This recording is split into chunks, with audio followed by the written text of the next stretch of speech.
हे भारत के राम जगों में तुम्हें जगाने आया हूँ, 100 धर्मों का एक धर्म बलिदान बताने आया हूँ। सुनो हिमालय कैद हुआ है दुश्मन की जंजीरों में, आज बता दो कितना पानी है भारत के वीरों में। खड़ी शत्रु की फौज द्वार पर आज तुम्हें ललकार रही, सोए सिंह जगो माता तुम्हें पुकार रही। रण की बेरी बज रही, उठो मो निद्रा त्यागो, पहला शीश चढ़ाने वाले माँ के वीर पुत्र तुम जागो। इस कविता को बात करेंगे, कविता के सेशन में इस कविता को पूरा जरूर करूंगा। सभी साथियों का स्वागत है आपके परिवार लॉन्ग वॉक जीके में। साथियों, आज हम बात करने वाले हैं राजस्थान इतिहास में जो राजस्थान इतिहास की प्रसिद्ध महिलाएं हैं, इनका टॉपिक लगता है प्रसिद्ध महिलाओं का। जो महिलाएं इतिहास में अपनी अहम भूमिका निभा चुकी है, उन्हीं महिलाओं का जिक्र करेंगे। इनसे एग्जाम में भी हमसे प्रश्न पूछे जाते हैं। महिलाओं की बात करूं, महिलाओं की बात हम जरूर करेंगे क्योंकि महिलाओं को शास्त्रों के अंदर पूजनीय बताया गया है, इनकी पूजा की जाती है। ये भी कहा जाता है कि जहां पर नारी की पूजा होती है वहां पर देवता निवास करते हैं। आज इन्हीं नारी जो इतिहास के अंदर अपना अहम भूमिका रखती है, आज उन सभी नारियों के बारे में आज ये टॉपिक हम स्टार्ट कर रहे हैं। आज हम बात करने वाले हैं राजस्थान इतिहास में प्रसिद्ध महिलाओं के बारे में। अगर मैं बात करूं महिलाओं के बारे में, एक नंबर बात करेंगे नगेंद्रबाला की। नगेंद्रबाला की अगर मैं सबसे पहले बात करूं तो ये नगेंद्रबाला कोटा की स्वतंत्रता सेनानी थी। कोटा की स्वतंत्रता सेनानी, स्वतंत्रता सेनानी। सेनानी से याद आ गया, सेनानी कविता किसने लिखी थी कमेंट करना। सेनानी कविता किसने लिखी थी आपको कमेंट करना है। अगर मैं बात करूं नगेंद्रबाला की तो यह कोटा की स्वतंत्रता सेनानी थी और फिर यही नगेंद्रबाला आगे जाकर कोटा की क्या बनती है, जिला प्रमुख बनती है। क्या बनती है? जिला प्रमुख बनती है।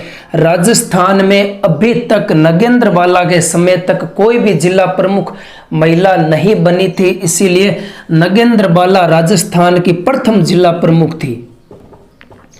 राजस्थान की पहली जिला प्रमुख, पहली जिला प्रमुख कौन थी? नगेंद्रबाला।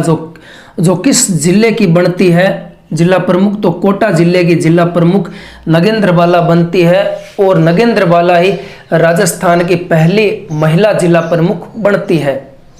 अब मैं आगे बात करूं दयाबाई की। दयाबाई की इन सभी महिलाओं से एक एक दो बातें हैं, लेकिन परीक्षा की दृष्टि से महत्वपूर्ण जानकारी है। राजस्थान की पहली महिला जिला प्रमुख कौन थी? नगेंद्रबाला। दयाबाई की बात करूं तो अलवर के संत चरणदास जी की शिष्या, अलवर के संत चरणदास की शिष्या। अलवर के जो संत चरणदास जी थे, इनकी महत्वपूर्ण शिष्या कौन थी? तो ये थी दयाबाई शिष्या थी। दयाबाई ने 2 ग्रंथों की रचना की है। दयाबाई ने रचना की है एक तो दयाबोध की, दयाबोध व विनय मालिका। दयाबोध व विनय मालिका ग्रंथों की रचना किसने की है? तो दयाबाई ने की है। दयाबाई अलवर के संत चरणदास की शिष्या थी और दयाबाई ने दयाबोध व विनय मालिका की रचना की थी। बात करूं जेतलदे की।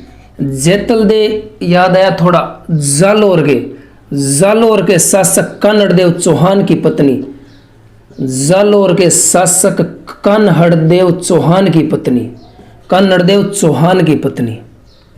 कान्हड़देव चौहान की पत्नी कौन है? जेतलदे। और जब 1311 के अंदर जालोर पर अलाउद्दीन खिलजी के द्वारा आक्रमण किया जाता है तो इस कान्हड़दे के द्वारा तो केसरिया किया जाता है। और 1311 के अंदर जोहर किसने किया था?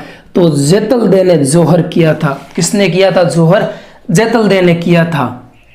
जेतलदे कौन है? तो कान्हड़देव चौहान की पत्नी है। 1311 में जब अलाउद्दीन खिलजी आक्रमण करता है जालोर पर तो जोहर है वो जेतलदे के द्वारा किया जाता है। अब आपको कमेंट करके यह बताना है कि जालोर का जब अलाउद्दीन खिलजी जालोर को फतेह कर लेता है उसके बाद में इसका नाम बदलकर क्या रखता है अलाउद्दीन खिलजी, ये आपको कमेंट करना है।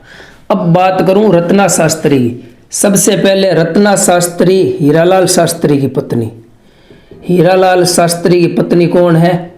रत्ना शास्त्री। रत्ना शास्त्री को 1975 के अंदर दिया जाता है पद्म विभूषण।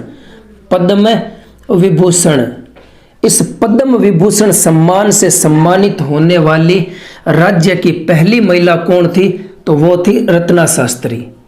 1975 के अंदर रत्ना शास्त्री को पद्म विभूषण दिया जाता है और इस पद्म विभूषण सम्मान से सम्मानित होने वाली राज्य की पहली महिला, ये आपको याद रखना है, राज्य की पहली महिला जिसे पद्म विभूषण दिया जाता है वो कौन थी? रत्ना शास्त्री थी, हीरालाल शास्त्री की पत्नी थी। अब रत्ना शास्त्री को पद्मश्री भी मिला था 1995 के अंदर मिला था। कब मिला था? 1995 में। अब बात कर श्यापा गोराध्याय की। गोराध्याय की अगर मैं थोड़ी बहुत बात करूं तो गोराध्याय को सबसे पहले मारवाड़ के पन्नाध्याय कहा जाता है।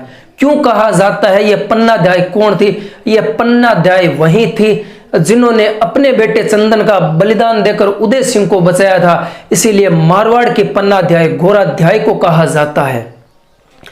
इस गोराध्याय ने ऐसा क्या किया था कि इसे मारवाड़ की पन्नाध्याय कहा जाता है?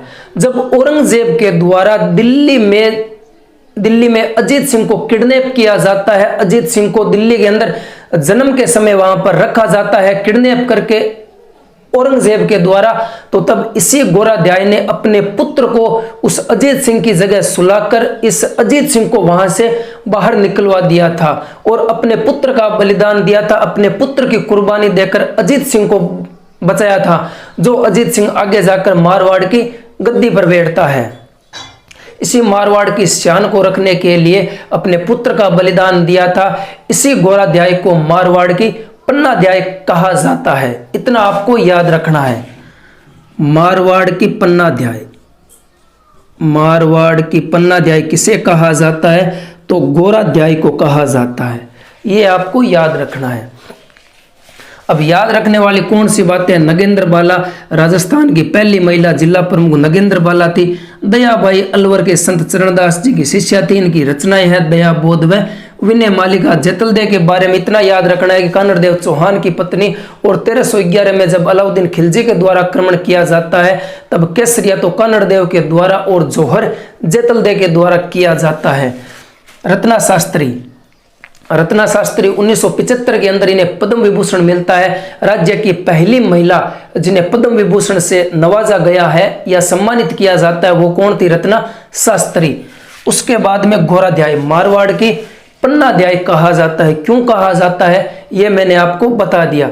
साथियों ये थी आज की जानकारी। कैसी लगी कमेंट करके जरूर बताना। अगर आपको अच्छा लगा हो तो वीडियो को लाइक करना, अपने मित्रों के अंदर शेयर करना। मिलते हैं कुछ नई जानकारी के साथ में, तब तक के लिए जय हिंद जय भारत।